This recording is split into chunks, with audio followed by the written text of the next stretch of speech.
Hi fellow stampers, it's Tony Marie Campana from Tony Marie's Creations, and I'm sitting out enjoying my porch today. Beautiful weather, you probably hear the birds in the background, but I was working on something I thought I might want to share the information with you because you may not be aware of it.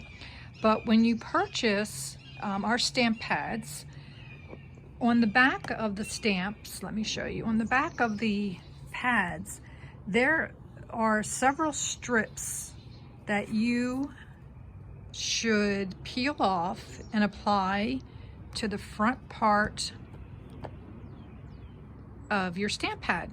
That way when they're stacked in your storage area, you can quickly see at a glance what color you're looking for.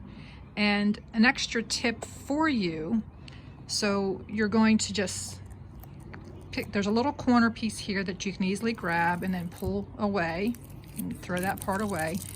And they've got several different, let me do it on the pink so it's a little bit easier to see, I think, than the paler color. And I'm holding my camera while I'm trying to do this, so I apologize for the one-handed video. But so at the top it's printed in English, and then there's 3 other languages, and then at the very bottom there's a solid strip. I like to take that strip and I apply it to the side of my stamp pad so that when I've got the lid flipped open, sometimes the color of the pad doesn't really give you a good representation of what the color is supposed to be when you stamp it. So this little reference helps me visually see what color I'm working with. So just a real quick video, wanted to show you what these little stickies on the back are actually for.